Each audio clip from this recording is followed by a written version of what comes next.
let's go. Hello. Hang on. Ask you should come in. Come.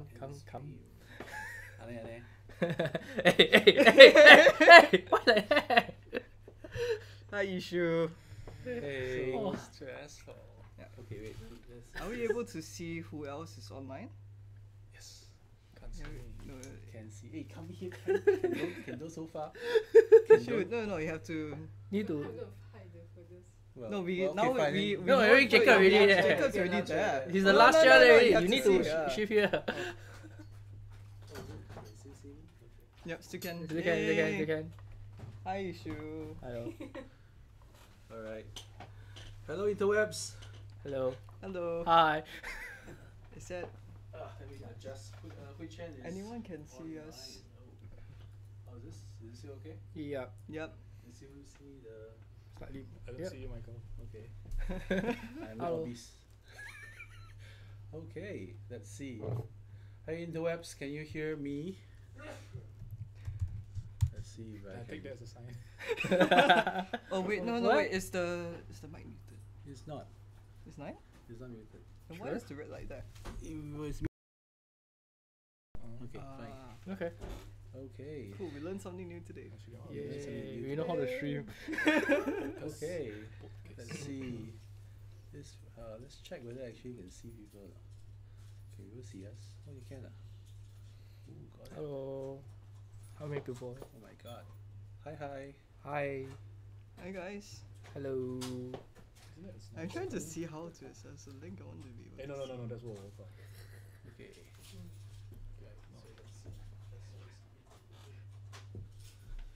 Okay. I guess let me adjust the gain a wee bit. Hey interwebs, can you hear us? Hui Chen, you can hear us, say hello. Message me, let me know you're okay.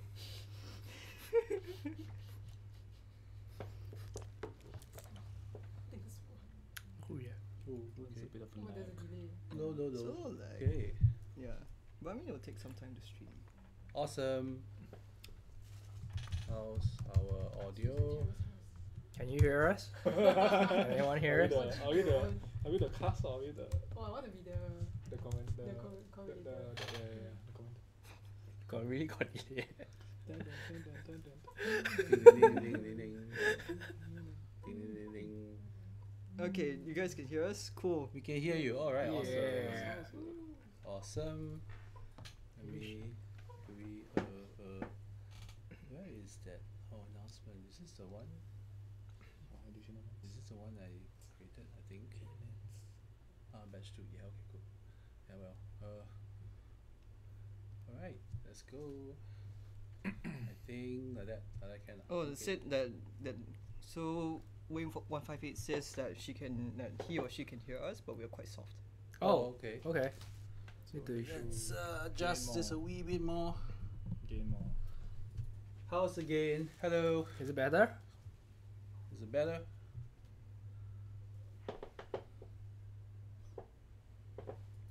Hello. Yes, it's but soft. I think we need to Need to adjust this a bit. put it nearer. Oh well. You want to move your drink? Okay. Okay. Project your voice. Project your voice. Oi. Can you hear that? Can hear? Can hear? Can hear? Okay. Waves is still a bit soft. Okay. Just a wee bit more. Maybe I change to whose way? No idea. I have no idea. Is it Wayne? Yes. Are you going? Are you going? Check. Is this better? No. Is this better? A bit only. Really? Is this better? Slightly Is it better. Slightly think better? Okay. Okay. I think you need to move up. Oh well. I guess you guys need to speak up a bit. Alright. Do we need to shift a bit closer? No need. Can- No need. You're not supposed to be too close. No. Whatever. Yeah. Okay. Shall we start? Yeah. Let's start.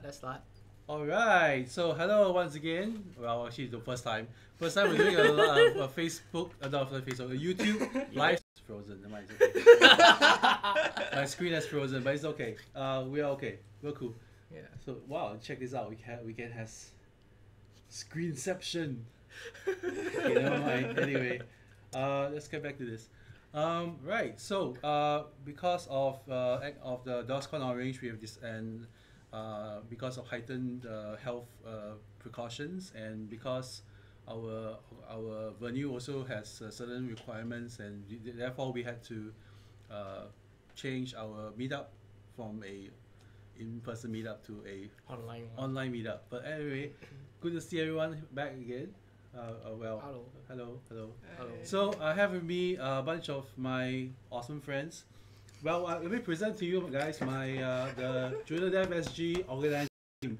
So here we and they are the people that's behind the scenes, helping with the meetups, the mentoring program, as well as our dev gym, right? So so maybe they can introduce themselves and they can tell you a bit more about what they do. Basically, I'm Max, so I'm a full stack developer. I'm specialized in Python, and yeah, basically I'm running startup with my friend as well, doing freelance work. So yeah, that's about me. Hi, I'm Rachel. I'm in product management. I help the meetups as well as the mentoring program at JuniorDevSG. Previously, I was in QA and I'm a mid-career switcher as well to tech. So yeah, I'm also like pretty new to tech in general. So yes, hi and welcome once again. Hi, I'm Jacob. I'm a software engineer. I work at SPD. We are hiring. Yes. Yeah, I don't have that much of content as compared to these guys. So, yeah. Yeah, awesome hair though. Thank you. Let's wake up, right? Woke up like this. He's been working from home, so can forgive him. He's in shorts right now. Hey. Oops. Okay, and we have. Hi, my name is Ishu. I'm a software engineer, and yeah, my mileage at Junior Dev is currently 0, so I'm new. Yeah. Hi. Whee! All right, cool. So I also another thing that happened was originally we had one speaker, who was supposed to call in remotely. That's Jenny Wong, and she's part of Human Made. But unfortunately, because of other reasons, she was supposed to speak at a conference in Thailand. But the conference was also cancelled. It's WordCamp Asia. So the conference was also cancelled, and so she's cutting short her stay in Asia, and she's flying back to England. So because of all these things are in flux, she was a bit unsure about being able to give us a good quality talk online. So also, but anyway, take care, Jenny. Have a safe flight home. In any case, right. So let's. So what I hope to do is to throw a few questions for you guys, and even for the people in our live stream. So if you have any questions, do throw a question at us, or if you are on the Junior, you are on any of our channels. For example, if you are on, I don't know which channel you're on the DevSG channel, you can go there and ask questions from us, right? So if you have any questions about how to excel as a junior developer, or how do you, okay, fine, that's first question.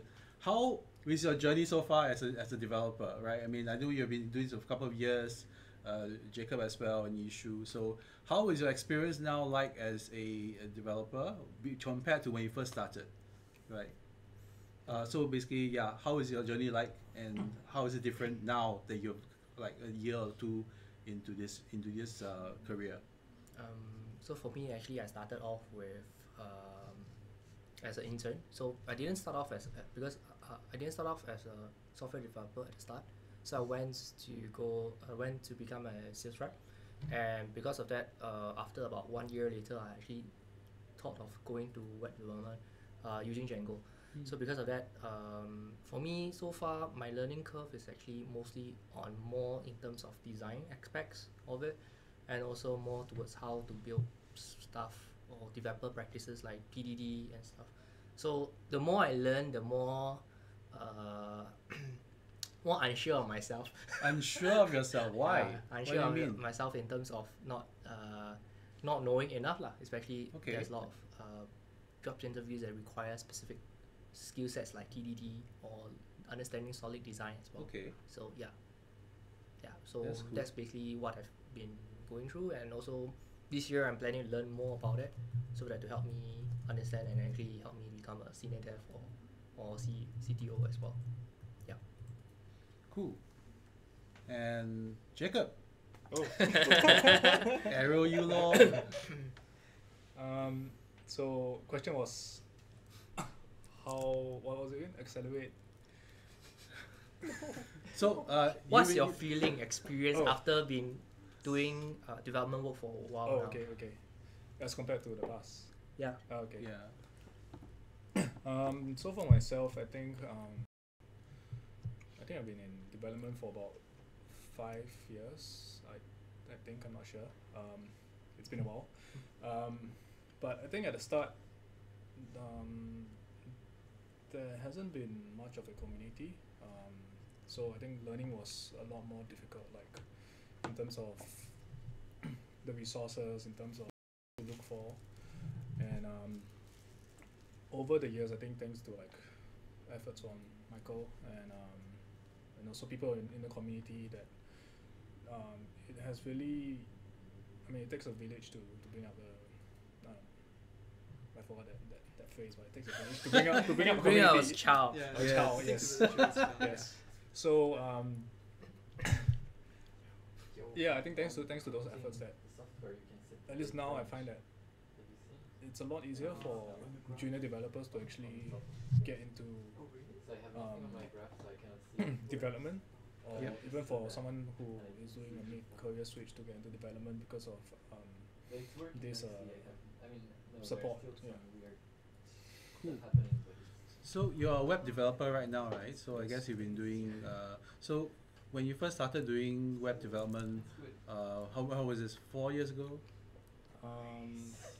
4 or 5 years. 4 5 years ago. How is that? How is it back to now, right? So I think when I initially started, I think even before starting as a career in school, we were just using, I think it was like LangStack. But then now you have so many flavors, so many different tools, that it is, I wouldn't say it's harder to get in, it's just that it's a lot more confusing for someone who's new, because there's so much to choose from that you don't really know what to choose from, or whether these tools are right for you. But in terms of learning, I think there's so much more like tutorials that are available online for you to actually pick up. Yeah. Cool. And for issue. So I think when I was more junior, I would feel that what I'm responsible for is myself. So I just don't have to screw things up. I just have to produce things that I'm told to do. So like, so what I need to do is just that I need to make sure that I'm not screwed up. That's it. But then like, I guess like when I become more senior, you realize that you're not just there to maximize the output of yourself. You're trying to maximize the output of like someone else. Someone tells you, okay, this is what you have to do. Give me a website and give me these pages and stuff like that. So it's more top down, but now as a senior, I think it's more of, you get to look at a project at a much higher level, and you try to think of solutions to that. Yeah. Mm-hmm. Cool. So you have a bit more of a macro view of your code, rather than just being in your own little silo, fixing your own little bugs, but you have a bit more perspective of all the moving parts around you. Yeah. Is it a conscious effort to kind of like go out and figure out all these little moving parts around you, or was it more of a, by the way, I've been doing this, and doing this. After a while, you just kind of get into every single piece of the puzzle and learn everything, or is it you deliberately go out? I want to know more about the back end. I want to know more about the, I think it's a mix of both. So at least for me, it's kind of like, because I'm more front end focused. So it's initially a bit more, okay, I like front end. And then there'll be a project where you'll be thrown in, and then you'll probably be asked to work on something on the back end, and then that's probably where you realize, oh, I need to actually know this stuff, or oh, this can be implemented in such a way.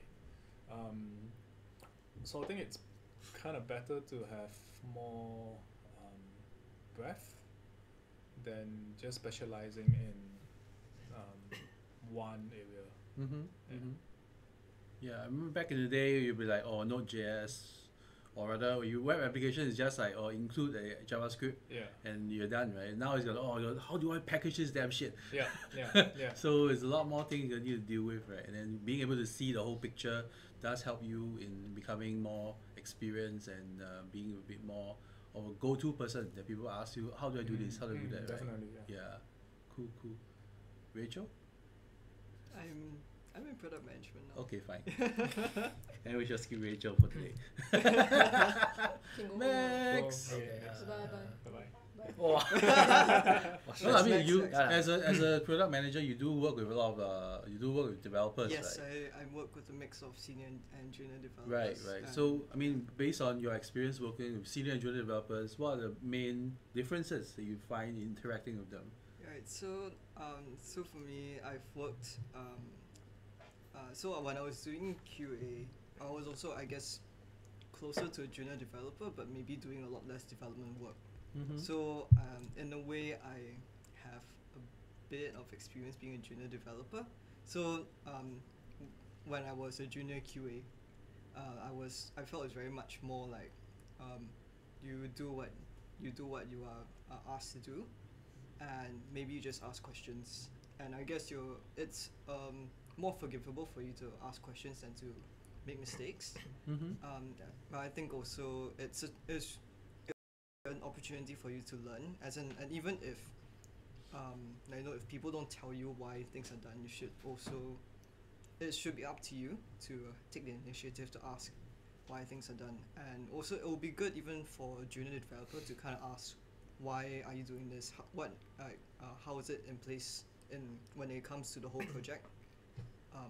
Or like maybe why do you do a certain practice or choose a certain stack? It would be good for you to understand, because it makes you appreciate where you are in terms of the whole process of building the product that you're doing. And for a product manager, for me, I find that the senior developers are a lot more well versed in terms of the pros and cons of using specific stacks for the kind of work, and even like the more, I guess, towards like principal level, there will be those who are more well versed in terms of the architecture of how you build the databases, and like if you want, depending on whether you're planning to expand the business, or maybe you're expecting an increase in maybe number of users, or you're changing the way that you're structuring the product, and you may have to change like how the database is built, how the front end is built. And so usually the more experienced software and engineers have able to give better insights into decisions made on a more macro level,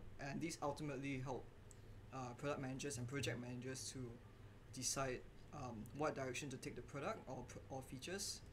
And also, like for the project manager especially, how do they break it down into user stories and who they should assign user stories to. So in a way, everyone plays a part, regardless whether you're junior or whether you're senior or principal level, or even like CTO. And so it's like just because you may not be so experienced now, doesn't mean that you're no less valuable to the team. So keep on learning and have a good attitude towards being a developer. Yeah. I think it's pretty good, very good, very insightful, I guess. Max. Okay. Yeah, I feel the key thing is actually when you actually go to become a senior developer, you actually need to do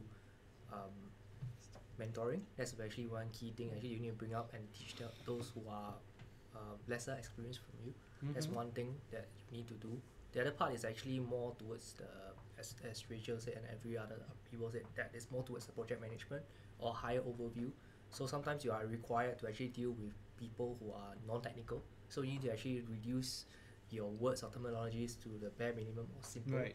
Like let me how to talk to a kid a 5-year-old kid, that kind of level, or some basically it's as simple as possible so that people can actually absorb it. But as it's well. true. It's true. Yeah, because Okay. you can't say it in a way that it's too technical to the point that they don't understand. Right. So you need to reduce it to the point that actually you are literally like a teacher to say, oh, so I'm looking for this kind of thing. Like maybe I want to build a spaceship, all those things. So I need to dumb it down as possible to make it easy for them to absorb, because you know the technicalities of it, but some of them who are not trained in it, they may not know it, and it's very hard for them to absorb the technical terminologies as well.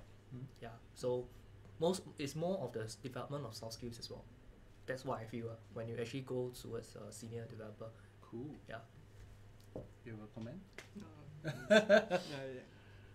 Well, yeah, it's true because especially when you're working with project managers and product managers, not every one of them will have had a background in software engineering, or if it may not even be like the project managers or product managers. Even when you're working with the UX designers and researchers, because especially for like front end, you get the design for the UI from the designers, and so it is better that that you're able to have like be able to communicate with non-technical people, especially our project managers, because certain things like resources like budget or how many man hours that need to be built to the client, or maybe say to set a budget if it's an internal project, a lot of this has to be taken into account. And so if you want to be able to justify using certain stacks, or needing how many hours, or need to hire more people, or whether certain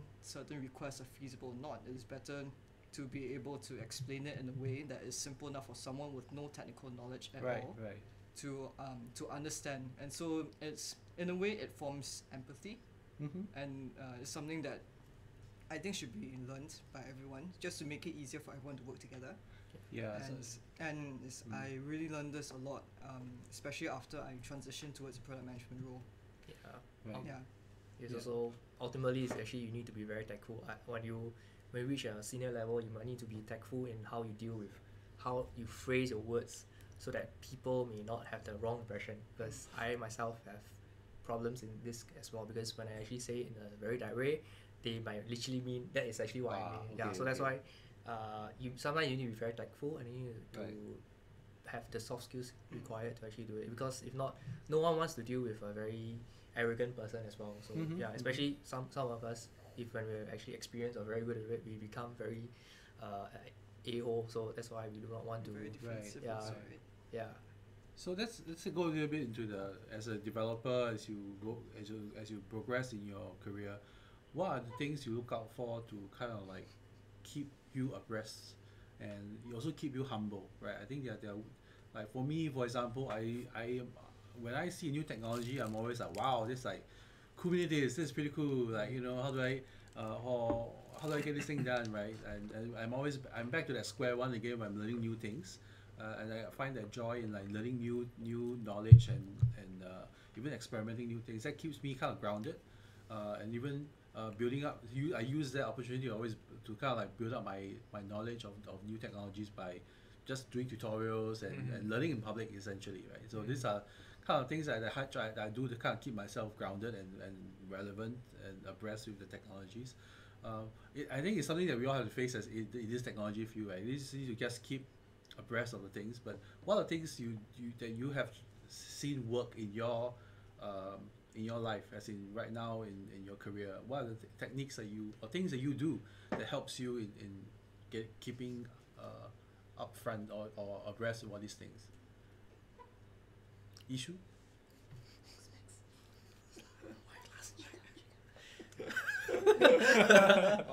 Okay, Yeah. I'll start. So for me, okay, Jacob can start.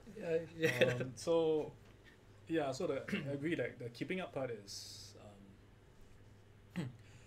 it's a absolute nightmare, because there's a lot to actually read up on, to understand, and in such a short amount of time, because it's always like, it's evergreen, it's always changing. So I think I actually do follow a lot of speakers on Twitter, and when they tweet about something new, I'll try to look into that. Oh, okay. Or So you follow thought leaders on Twitter. I mhm. see. Yes, Michael is a thought leader. No, In Singapore, best in Singapore. Move along. And some say Oops. And I also read what's that websites? So like Smashing Magazine, Dev2, sometimes Reddit. There's like some random threads that would talk about something new. Yeah. Hacker News as well. I follow that quite a bit. So plenty of Hacker News, resources. okay. Yeah, plenty of resources there to sort of inform you of new Mhm. technologies.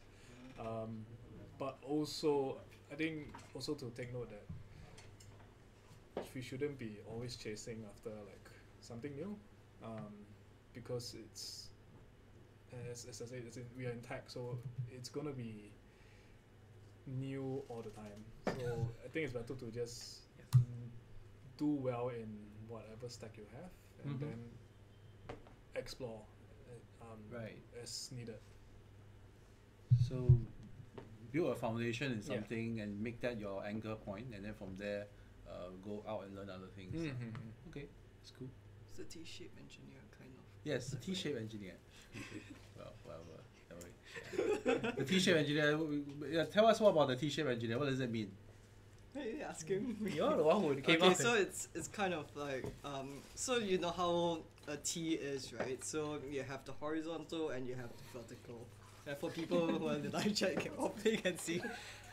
So it's like, so the horizontal represents breadth, meaning like the number of skills or specialties you're in, and the vertical one represents depth, which means like depth of knowledge, or like how well versed you are in that particular skill.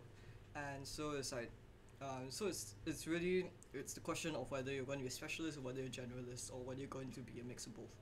So it's yeah, and I think it's what Jacob's saying, because technology is constantly changing and there's always new technologies being created and coming up, new stacks. Mm-hmm. But there's also sadly there will be technology that will be depreciated as well, or like not being supported, which is always unfortunate. But so it's like technology is just constantly evolving, like creature in a way. But there's always new things coming up. So it's also good to constantly have this breadth that grows, but also don't forget to specialize in Right. to specialize one area. Yeah. So like for me, when I try to, I'm more of a web developer, right? So sometimes I have to do a little bit of in the past I did some iOS as well and all that stuff. It's like I find that my knowledge in one area sometimes can translate. There's some transferable skills, I also find it very interesting that I also have like an anchor language that I always turn to. In the past it was PHP, and then from that PHP I can learn JavaScript lah, and when I was doing iOS it was like Objective C and other things, and now Ruby. So it's like having one anchor language that you're strong in and deep in, and then from there you can use that to learn other languages along the way, right? So cool. Can. How about yourself? Okay, for me, it's more towards watching YouTube videos. Okay, people like Travis C Media, Chris Hawk. Those are actually two of the YouTubers that I actually watch, and most of the time they actually are quite down to earth, and they will tell you this is actually what I feel. And so when you listen to those people who are senior than you see, oh, okay, I shouldn't be too too arrogant, and also I feel that as mentioned, the T-shaped thing, there's another one. Is actually by Reeve Hoffman. He's actually the founder for LinkedIn. Mm-hmm. So he talked about tours of duty. So you are actually working for like 2 to 4 years in a specific area that you want to work with, and you have an arrangement with your company and say, maybe I want to work in marketing, I want to work in software development or DevOps. Mm-hmm. You actually succeed and actually do something that can contribute the company, and after that you can actually continue. It's actually originated from how military works, which you are deployed for like certain specific years out in the field. So you actually go through different roles, and from there you actually gain the breadth of knowledge and stuff. So based on that, you can actually have a good arrangement with multiple companies and see how can you grow your career, and also how you can grow company in the meantime as well. So that's one to make you feel grounded as well, because I myself, I actually went through doing the sales route, and actually I went to the web development route as well. So now I'm embarking on myself to become a tech entrepreneur as well with my business partner and on a freelancer. So that is how I feel it will help you more if you look in terms of your career development on how you not be humble yourself. Is actually more like looking in terms of like a tour of duty. So you need to have specific what do you want to do for these 2 or 4 years, and you just go for it and slowly and see how you want to actually grow as ultimately in the next 5 or 10 years. One thing which is pretty cool. But that's from there. Let's segue to something a bit more interesting. I was interviewing a candidate today at my workplace, and one of the things that the candidate I interviewed, that she aspired to was to be able to work with a engineering team where she can learn and grow with, right? I think that's something that all junior developers hope for. As they join the company, they hope for the mentorship, the mentoring, the nurturing environment is there. But I think on the flip side, you also want to make sure that you yourself can, as a developer joining a team like that, you can also work well with the teammates. So maybe Yishu, for example, you work in a very large team in Carousel. So why don't you share a little bit more about how junior developers, as they come in, what kind of things they could do, or rather what are the things that you see them do that make them more successful in adapting into the company culture and all that stuff. Oh, that's a tough question. I mean, can quote some examples. It might be easier if you quote some examples. Don't want to name names, but just quote some examples. Quote some examples. Yeah. So I think within Carousel, a lot of us are more of on the peer level. So we are more or less at the same experience level. So I would say more junior would be the interns that we have worked with. I think we have worked with really crazy good interns that went on to do things that were beyond us. So I see a lot of initiative mainly. Like they would ask for things that they want to do. Even like they don't go in and say like, oh, what can I do, or like what kind of projects are there for me to do, but it's rather like they will look at what we are already doing and then start like just bringing up like, oh, probably I can work on this portion of the project, or probably I can do this certain part. I don't think anyone currently has like the bandwidth to work on it. I want to take it up. So I see a lot of initiative moves, I guess, from the interns. Yeah. Right. So in the sense you value those who take proactive action in their learning and in their ability to perform in the team. I see. How about Jacob? What have you seen to be successful? I mean, maybe you can talk about yourself. How were you when you yourself joined the team? Like, what are the things you like? I mean, we worked in SP Digital quite a while ago, and when you first joined our team, how do you think the things that you did that kind of made you more effective in getting into the company culture and all that?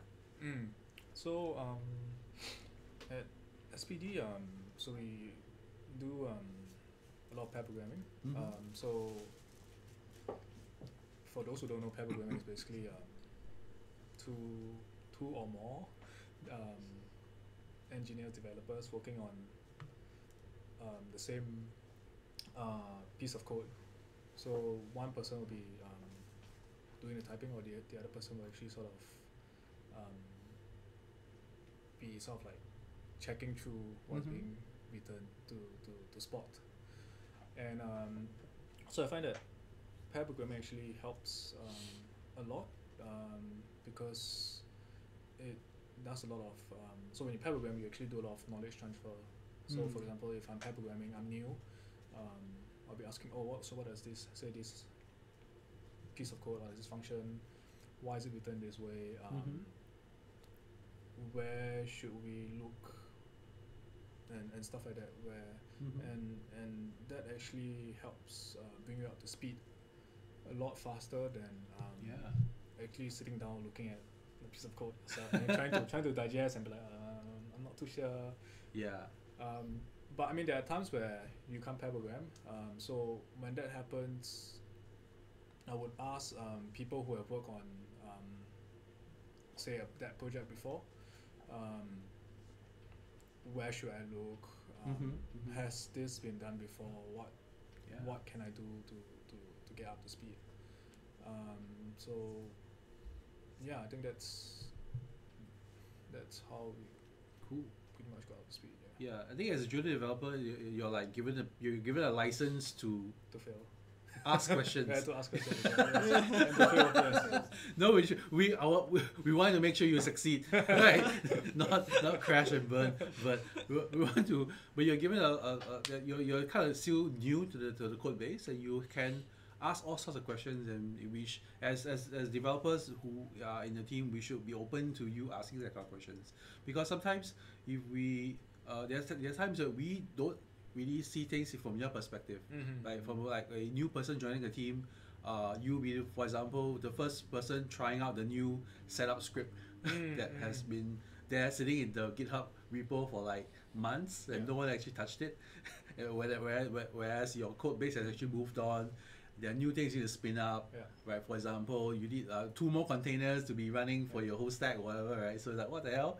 If no one actually take the initiative to kind of try it and join the team and speed up the new start the new getting started steps, right? You wouldn't know whether it's working or not, right? So, and being a junior person, you are actually in a good place to try that and contribute to the team in terms of either documentation and even improving the setup scripts, right? Yeah. But there's also this other conversation that I've seen on Twitter about this thing about being a glue, right? About you being stuck in doing a lot of these administrative things, or rather your senior developers kind of take for granted, you'll be taking minutes, or you'll be the one writing documentation, right?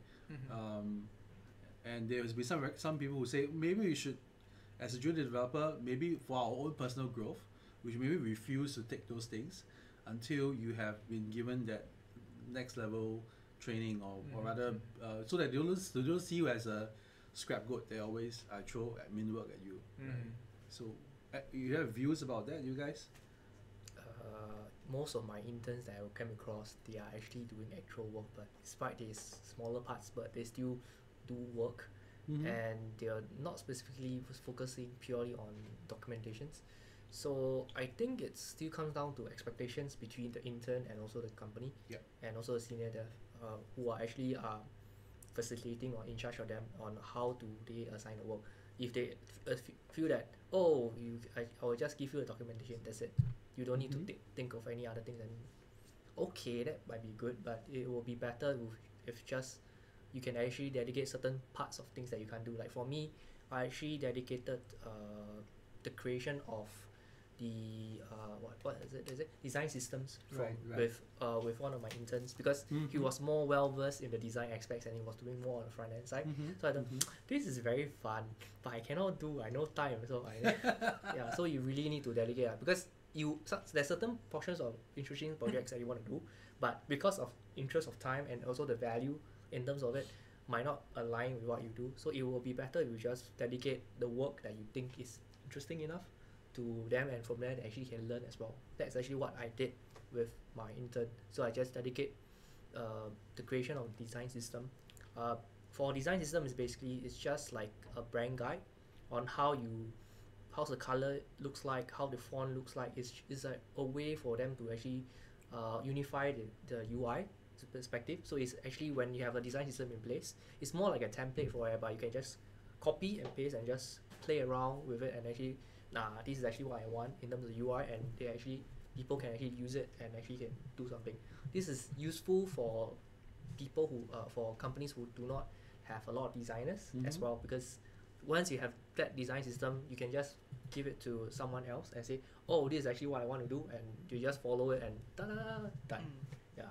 So it will improve the speed as well lah. But it still comes down to, if you don't have time, sometimes it's better to delegate certain things that you think is interesting, but you do not have the time to do it.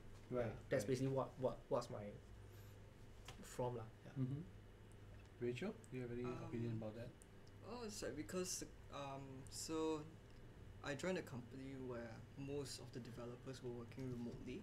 So the physical office, there wasn't okay. So because the thing is that the company that I was in, a lot of the developers were working like all over the place, and the physical office usually did not have developers. It was more for those who were involved in the business, the business or operational side of the company. And so a lot of the onboarding involved a lot of documentation. But of course, I think for certain good practices like pair programming, it's a lot better if, let's say, everyone sits together in the office. But I think also because there's an increase in people working remotely. Like I've met some company founders where the operations are completely remote. Mhm. So there's no physical office at all, and they're still able to do business. But I think in terms of onboarding, a lot of the good practices, what I find usually assumes everyone sits together in the office, Right, right, right. in the same physical office. So I think if, let's say, we want to have good practices for people who are working remotely, it would be good if developers can come up with that. I think documentation is one way, especially when there are places where people work Sure. remotely where internet access is not very good. So so sharing screens and video calls may not be the most optimal way. Mhm. But if, let's say, there are certain resources that may be pre-recorded kind of sessions, Oh, it may okay. help. Okay. But I mean, this one will depend very much on the resources available to the companies, I see. and yeah, and a lot of different factors. But it's something that we can explore, because Right, right. yeah, remote work is increasingly becoming more common. So it's something that we Yeah. should embrace.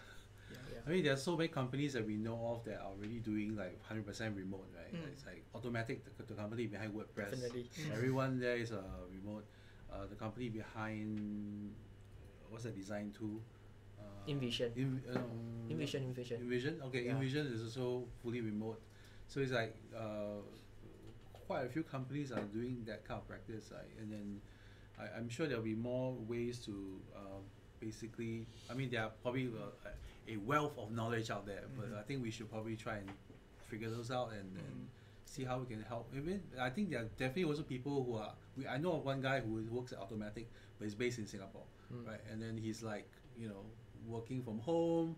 Once in a while, you go to a co-working space and kind of thing. So, but then he's not all alone, right? But then his team is already quite a lot of senior people in his team. Like, I'm not sure how well a junior developer will thrive in such an environment, but I guess it's something to think about as well. So we got two more questions that just came in from Sharon. So how have Sharon. Hello. Hi Sharon. So how have you all been affected by the work from home policies? And then number two, how do you remain productive while remoting? So telecommuting is a thing now because of a lot of companies are practicing split teams or even all work from home. Like in case of SP Digital, like you're encouraged to work from home, you keep away from the office. Right. So yeah. So how have you all been affected? And share some tips.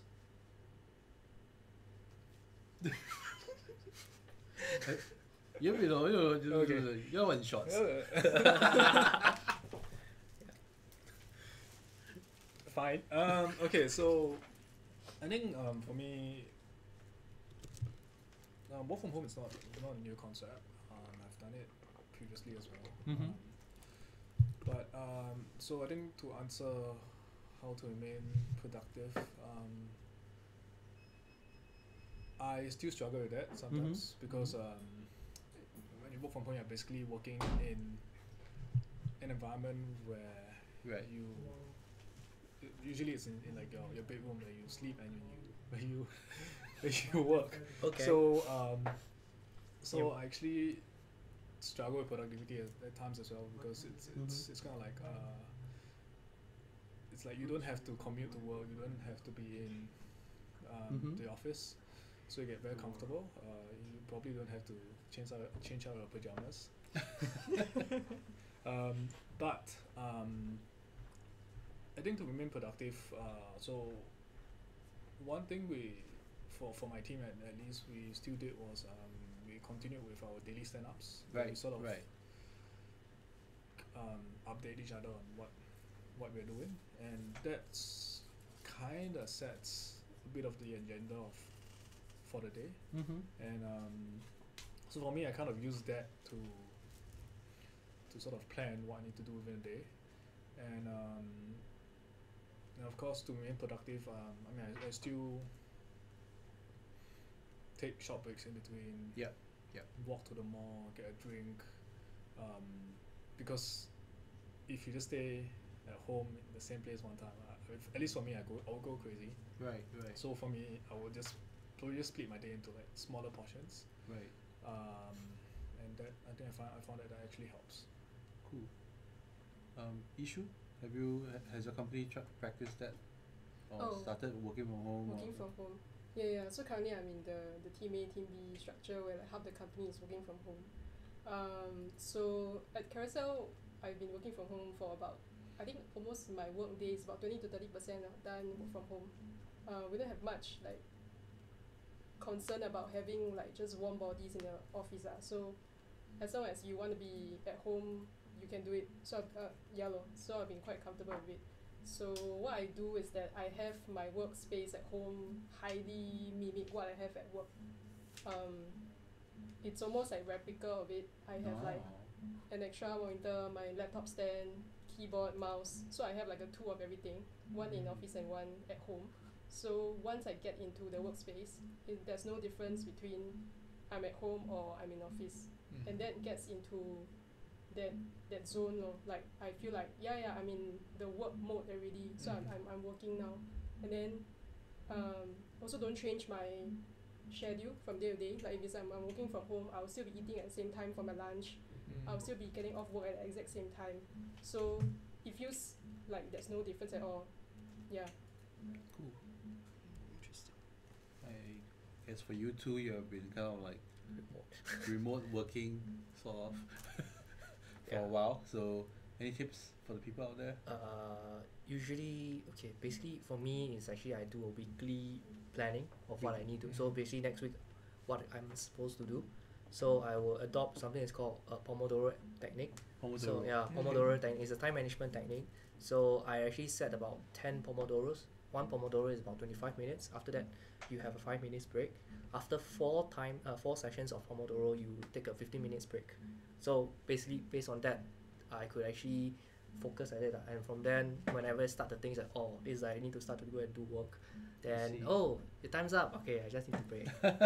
So that's basically how I plan my week. That's cool. And that's cool. Having a chat group and also some project management software helps a lot as well. Mostly chat groups helps a lot because you can tell you, this is actually what we're doing. These some problems I face, and this communication is very important. That's why I feel it's important. And also in terms of remote work, you should have some discipline in it. Right. Because it will take a while for you to actually get used to it. Mostly in terms of how you start your day, as you should manage it. You need to have your schedule. For me, it's more like I really need to do my planning and other things. So time management is important, and also, those are things I have lah. So the time management, having a rhythm, having a defined start, and even having like the same setup for at your workspace, at home and work. So that kind of like lets you get into that zone, right? Sometimes for me, I also change into my work clothes. The kind of like at least a shirt lah. I will change into like a t-shirt. So that boxers. And let's not go there. So I'll change into like my polo tee or something just to kind of like get myself into that zone. Right? And then when I get, fortunately for me, I have a study room, so I kind of like get into my study room and I close the door, and then I have my keyboard and mouse and my stand and all that, external monitor, all that setup, like what Ishu said, right? So it's pretty much the same setup, so that I still feel I can be productive in that place, right? And also having defined rhythm of like lunch and time to go out and all that stuff. So that's all really good advice, I hope. And I hope, Sharon, you can learn something from this, and we all learn something from each other, right? Cool. And actually, with that, thanks a lot. Do you guys have any last words for our viewers out there? No? No? Wash your hands. Wash your hands. Stay safe, stay healthy. Yeah. And yeah, take. Subscribe to Engineers.SG. Bang the bell. Oh, and also I think we have our mentoring. Yeah, mentoring we'll program. share Yeah. about that in a while. Okay. Yeah. Yeah. And Ishu? Any? Don't be too scared, like, it's okay. Okay. All right. Yeah. Cool. And Sharon's just say thanks. Cool. Okay. All right. Welcome. Bye. And so the next part is I'll share a little bit about the. So next part is I'll share a little bit about the mentoring program. So let me just bring up my slides, and so you can share a little bit about that quickly. So the mentoring program is something this is going to be our second batch.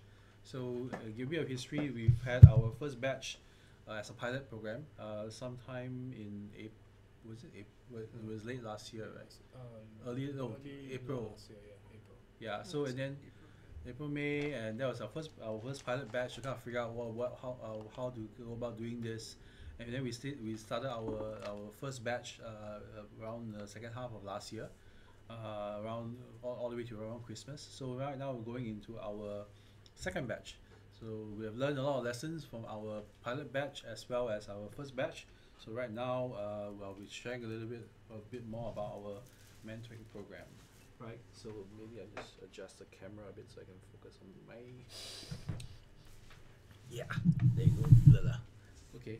Where am I? What do I do? Okay. Okay. Now it's a bit more. Okay. Cool. So for the mentoring program, you can have a look at the slides this is the slides, a link to the slides, so you can go just download that later, and you can find out more about the program here.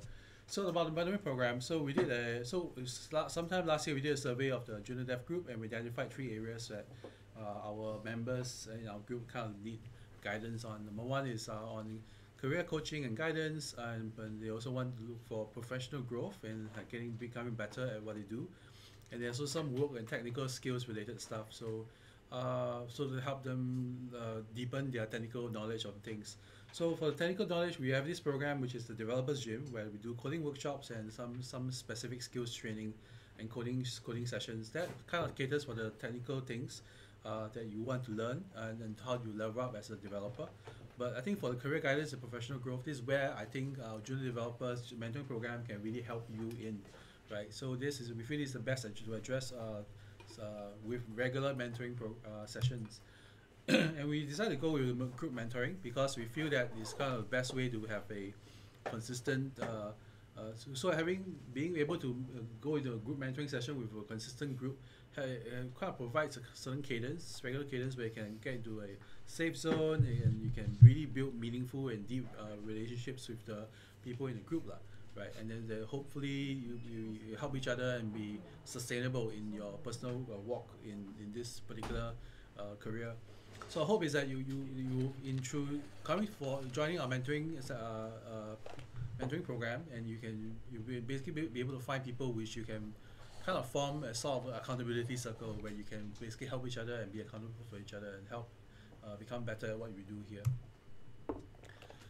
So before the session, if you're joining us program, once again, as I said, our focus is really on career coaching, career guidance and professional growth, not so much the technical things. So if you want technical things, you can recommend topics for us, and we can definitely run developer gyms that are more specific to technical skills that you want to learn, right? But what we hope to do is through this program, we want to build you up in your soft skills and your ability to learn and be good at this. So so before the sessions, we will actually have we will plan to do a mentors orientation where we prepare the mentors for the mentoring session. In our first batch, we actually had just one session where the mentors kind of like had a crash course and met each other and started doing the mentoring. So we plan to do a bit more, give them a bit more time, so they can like get to know each other better as before they get started into the mentoring program. So because this mentoring program, we also kind of like it pivots a lot on the success of it, pivots a lot on the quality and the people that we get as mentors, right? So I think we want to make sure they're comfortable and they're empowered to do what they do. So that's what we want to do. Then we also have a kickoff session after that on the 7th of April, where all the shortlisted mentees who have signed up for the program will be introduced to the mentors. They will do some expectation setting and stuff like that, so you can help everyone get aligned in terms of the goals and what we want to do lah. Then of course after that we will start the mentoring program. The mentoring sessions are scheduled to start on the 21st of April and will go all the way to the 4th of August. So the sessions will be every 3 weeks. So basically, and we'll try to form the mentoring groups as around the second or third session. The mentoring groups should form will be usually about two mentors to about 3 mentees, and I want to also try our best to get a 1-to-1 parity in terms of male and female mentors. Hopefully we get more women mentors this time, which will be really helpful. We believe that a healthy and balanced mentor to mentee ratio is kind of crucial, because I think we want to be able to in a way, I want 2 mentors in the group because I want them to be kind of low balance and not one person take on everything. But I also want to make sure that the mentees can also have more than one person they can talk to for diverse opinions, right? So, or rather not be too skewed towards one person's perspective on things, and then let the mentors, so one of the mentors will be able to work with each other and give them different perspectives about stuff.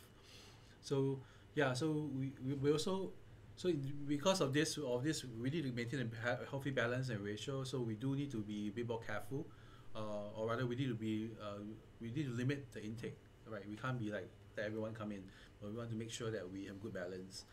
And for certain mentees who prefer a gender preference, we also have can put together an all women's or all men's group.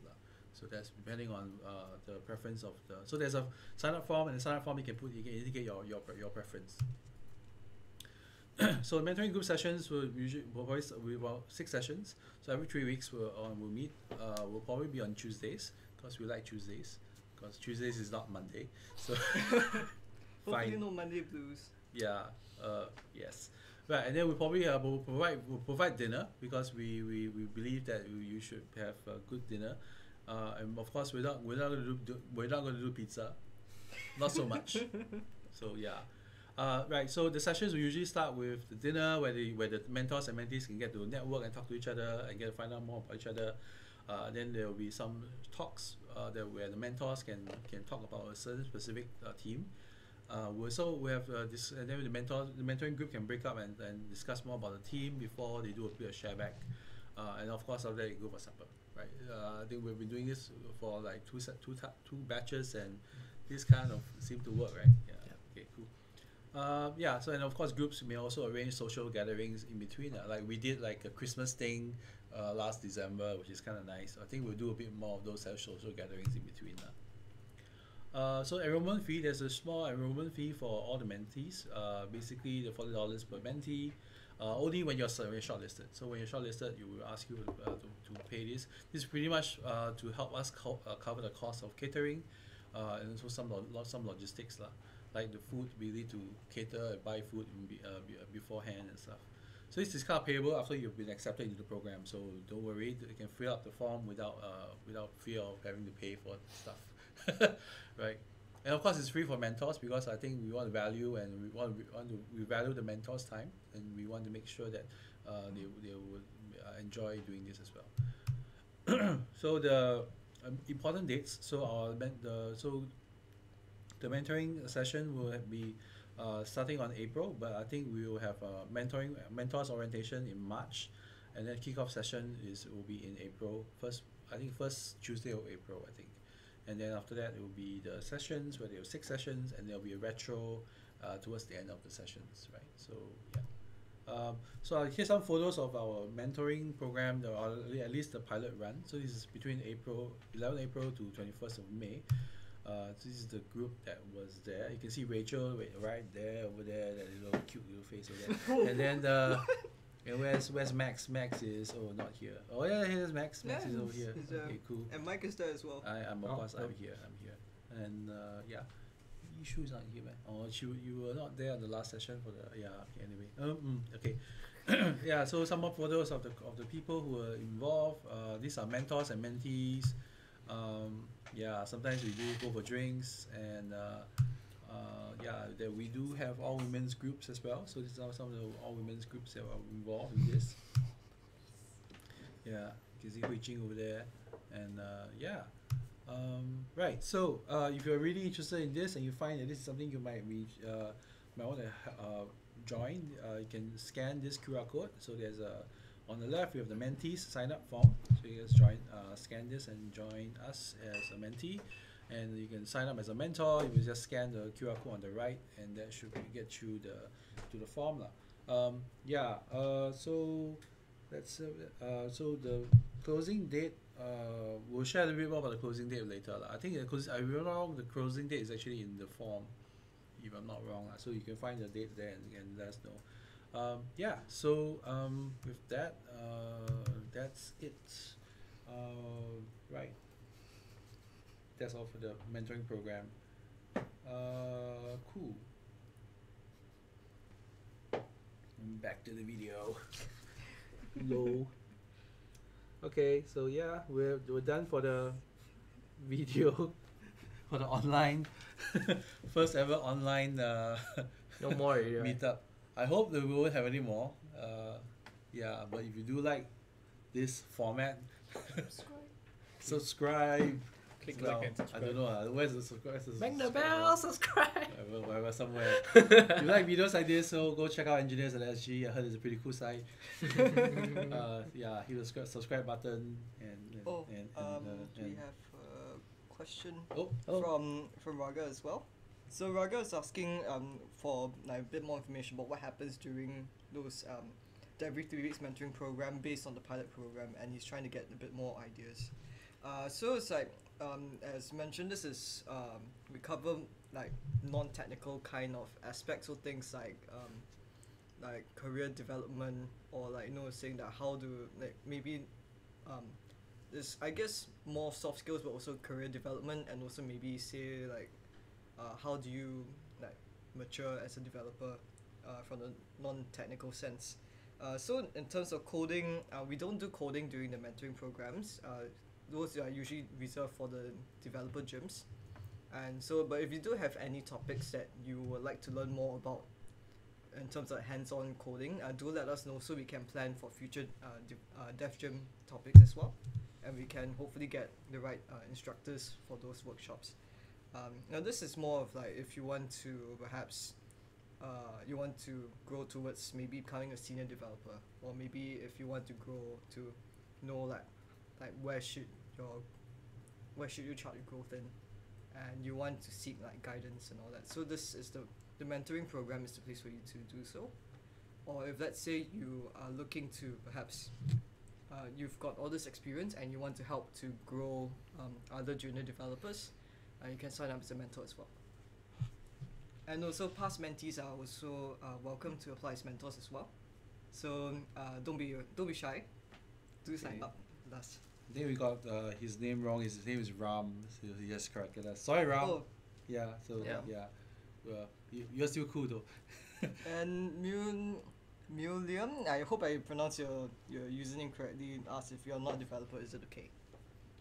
If you're not a developer, is it okay? I think your mileage will vary a lot if you are not a developer, because I think we try to get more. Our mentors that we get are more like developers themselves. So I guess you really will not benefit as much as a developer if you're not a developer in this program lah. But then again, some of the things that we cover, like career path. So here are some of the topics that we cover in our past in our last batch will be things like career path, soft skills, how to accelerate your learning, understanding business environment, interview preparation, and dealing with burnout and imposter syndrome. These are some of the topics that we cover in our last mentoring program, and basically we find that these are some of the topics that are more relevant to people who are already in the industry. So we may be more biased in terms of our selection process towards developers who are already in the industry, or maybe even students who are in their final year. These are probably some of the people that we may want to help out, because I think the skills that you learn here will probably be helpful in their first career. But still, our junior developers mentoring program is really more biased towards developer experience, but but you're welcome to try and register, and maybe in the future if we find that there are a lot of demand for this, we may want to expand this to other types of mentoring groups, I guess. Yeah. Well, it's like one of our past participants as a mentee is actually Sharon. So she was more on the data science side. Yep. I guess data science also does involve some coding as well. So it's like in a way there's some transferable like lessons, I guess, for the data science as well. And also some of our mentors is actually data science, does data science work as well. So it will be useful. It depends on the types of mentors that you're with. Data scientists are also developers, what? Data engineers. No, you don't Not see. not everybody. Okay, not fine. everyone, but Not everyone. yeah. Yeah. Mine bad. Yeah. My bad. Yeah. Still. Yeah. Cool. Any other questions, guys? No? Nothing else? Wait, what are the characteristics you expect when you sign up as a mentor? So Ram just asked, what are the characteristics you expect for someone who wants to sign up as a mentor? Usually we will look at their profiles and their specializations and some experience, and also we will actually check with our own developer groups, like among the organizers, do they know the person, especially Michael. He will either know you or he know people who know you. Because of that we actually will try to vet through there through peer vetting, and also through organizers, and we will get it's actually a consensus based thing.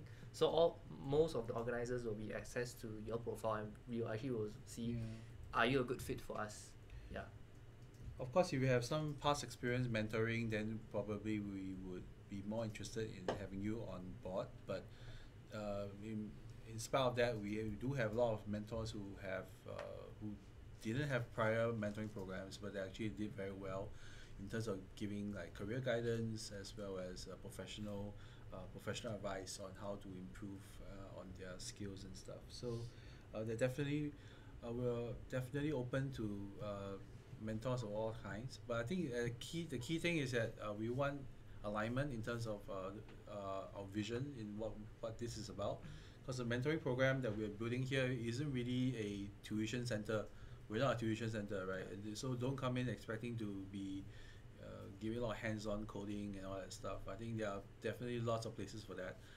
But I think our mentoring program is really to prepare someone who is new to the industry to find anchors and people they can turn to for help, and even so in every phase of their life going through as a developer, they have people they can turn to, and they find meaningful friendships they can build, and people that can give them good advice, hopefully. I think good advice is kind of in the eyes of the beholder, right? So it's about whether you think is suitable for you. But we do hope that through this program we can help as many people as we can. I think ultimately Junior Developers Singapore is really here to help people to really cross the chasm. I feel there's a chasm between you as a junior developer and what is out there, the senior developer role. There's a bit of a gap, right? So we want this, in the way I see it's a chasm, there's a little, how do you get over this, right? So and because there's so many junior developers joining the industry right now, we want to help you as best as we can to get over this chasm and over to the other side.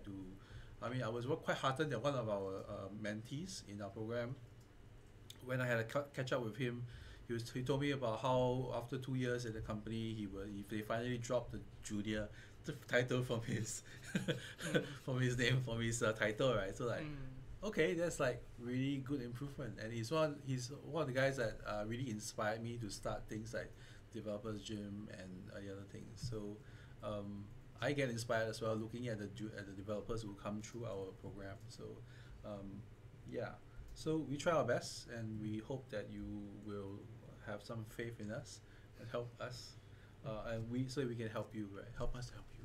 Yeah, and spread the message. Yeah. Please spread the message around, people who Yeah. actually need of it. Like, I believe mentoring is actually important, because when I started, actually I did not have mentors. Most of my mentors are either YouTube or an actual mentor, but it's not actually a developer. He's more of a startup mentor. So because of that, I actually was able to break into the startup side. So having mentors is important. So yeah.